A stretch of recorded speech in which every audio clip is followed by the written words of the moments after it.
My people have always hunted the banks of the happy river. Since the before times, we've pitched our tents between the deep rushes at the water's edge and the tall yellow grasses that hide the ones we hunt. We wear their hides. Their meat keeps us strong, and their pelts warm us at night.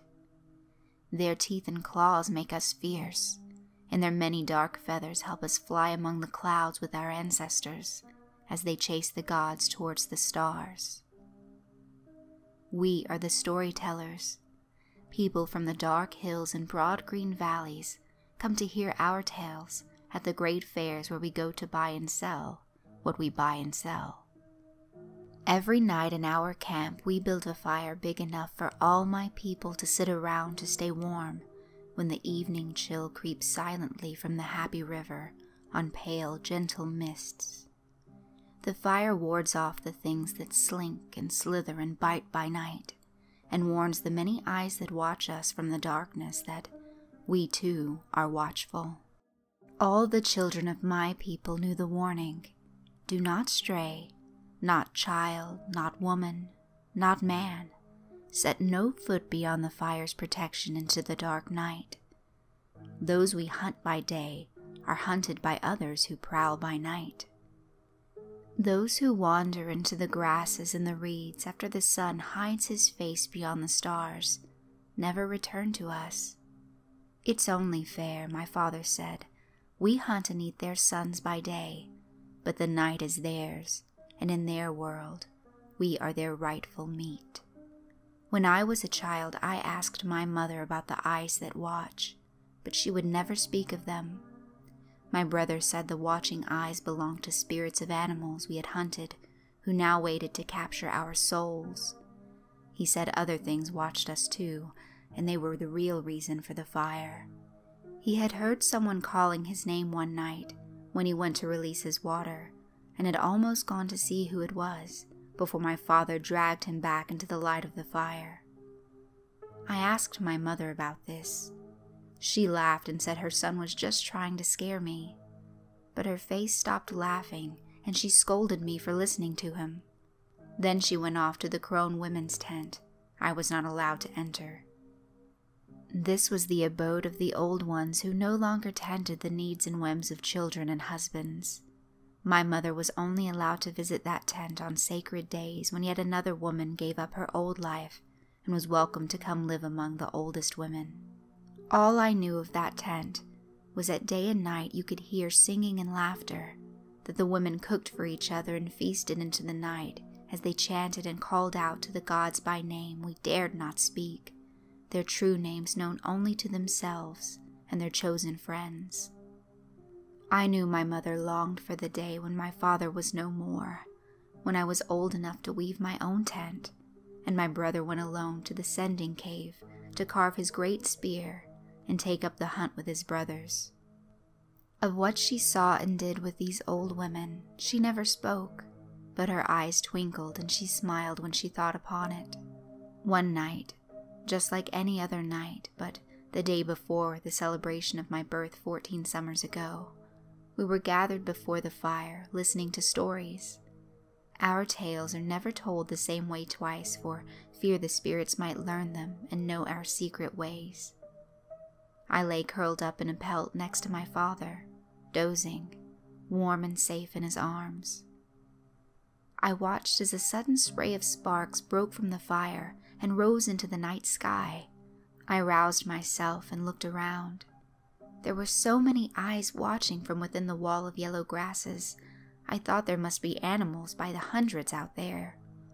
I heard a noise then, the sound of my mother calling me. I said her name, then jerked awake. I had been sleeping and only dreamed. I wriggled out of my father's arms and saw that he was asleep and snoring now. Everyone but me was asleep, and the fire had died down to nothing but a pile of soft red embers. I heard someone calling my name again, a woman, but it was not my mother. It was a clear, bright voice that I did not know, so I stood up to see who it could be. I looked all around, then walked to the edge of the ring of light cast by the dying embers. It was so much colder there. The wall of yellow grasses was now a sea of eyes, but there was no movement out there at all. I took one step outside the protective ring of light. The eyes parted before me, and a narrow, fresh-beaten path no wider than my own body lay before me. I turned and looked back at the fire and the sleeping forms of my father and brother. Then I looked at the wall of grasses on either side of me, each filled with bright, unblinking eyes. I glanced again at my father and remembered his warning. The voice came again, sweet like a reed flute, like my mother's when she sang me to sleep in her arms as a babe. There was a gentle rustling in the grass around me, and the sound of many small feet running. Without knowing why, I started running down that little path, the many feet now running alongside me, keeping pace with my own. At the end of the narrow trail of flattened grasses, a woman sat in the soft white sand beneath a dead acacia tree, her long, slender legs folded gracefully beneath her body, like those of a young gazelle. I had never seen such a beautiful woman.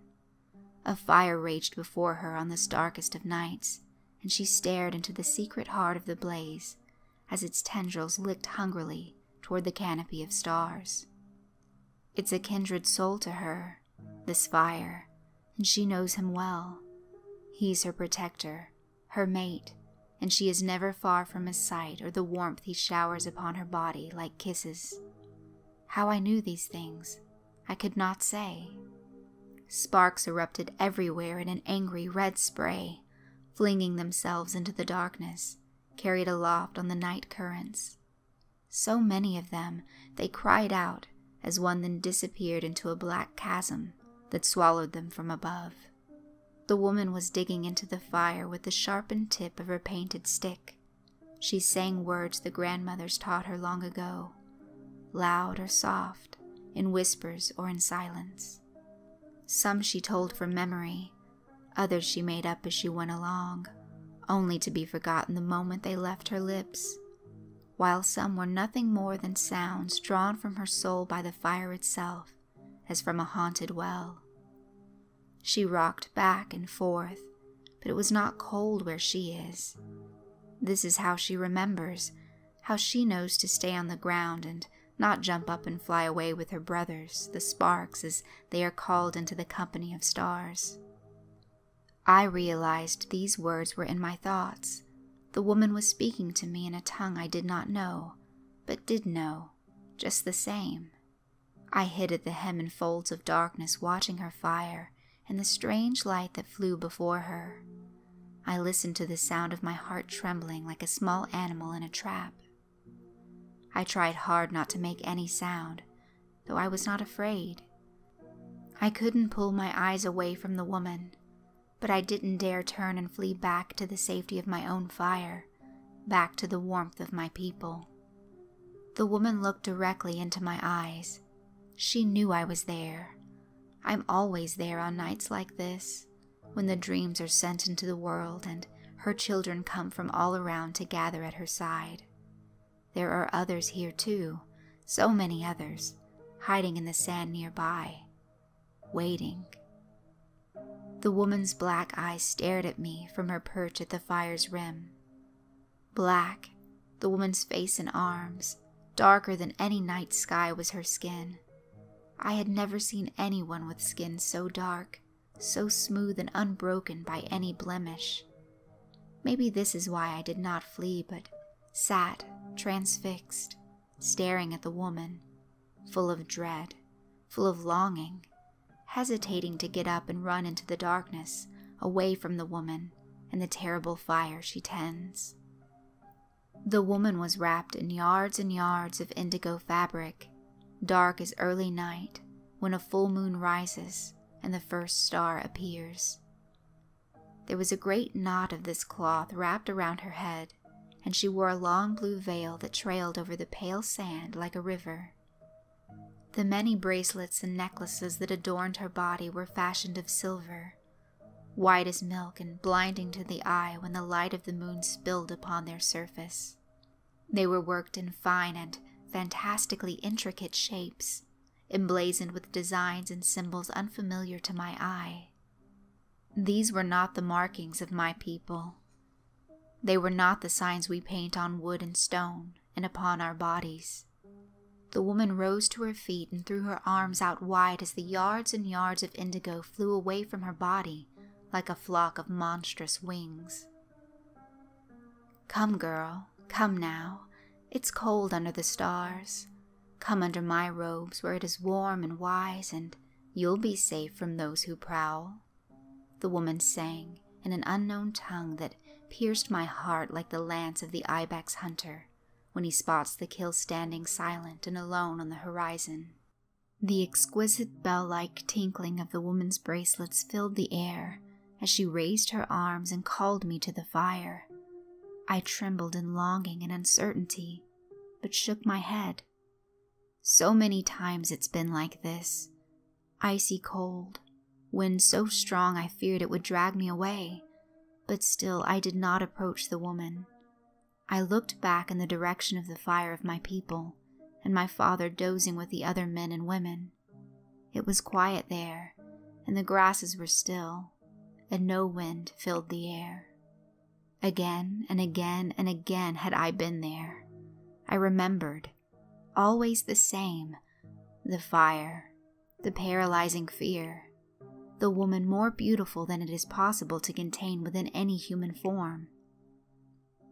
Like a great cat stalking her prey, the woman slowly began walking toward my place of hiding, her eyes fast upon me. The tinkling of stars like glass in the wind drowned out the jangling of her silver bracelets. She was smiling, this woman. Her teeth flashed white and sharp in petals of laughter. I could not move. I stood frozen to the ground as though my feet had become strong roots that penetrate deep into the body of the earth. I could not even blink to hide the face of my soul from the violet black eyes that caressed and held me fast. The great folds of the woman's robes opened before me, and I looked inside for the very first time, but there was nothing there, only emptiness and stars, and a darkness more terrible than any night. Then I slept. I awakened. The moon was gone, and all around me was the press of thick, coarse fur, and the snuffling of many warm, furry muzzles that probed my body. There was panting and yipping here, and the snap of teeth on fleas that bite. The woman, the beautiful woman, was gone, but there beyond her fire, now long dead and cold, a huge hyena, the color of midnight, paced back and forth on the horizon. She was heavy with milk, and those around me ran to her. They were hungry. I looked down and saw I was naked. The clothes my mother made me were gone, no more than blood-soaked rags. Underneath I was all covered in coarse yellow and brown fur that was my own, that grew from my body. I was hungry, and I ran after the others to the beautiful big hyena as she paced on the horizon. We are her children. She had called us to her. I could still just barely see back down the narrow path. My father and brother lay sleeping, safe within the embrace of warmth from the campfire. Never again will I look back along that trail that leads to the people, to the stories they told to keep us from straying beyond the safety of the campfire. I have found my own story now. Not the story of others told around the campfire. This is the story I will write anew each time the moon rises and the tall grasses wave silently in the sweet breeze and the fresh smell of prey blood is on the night wind. I raise my face into the darkness and catch the scent. I yip and howl and follow the others into the night, where the prey hides waiting, and Hyena Woman, our mother, points the way. When I was a girl of no more than 14 summers, I was given a story. It is the tale of Hyena Woman. It is my story.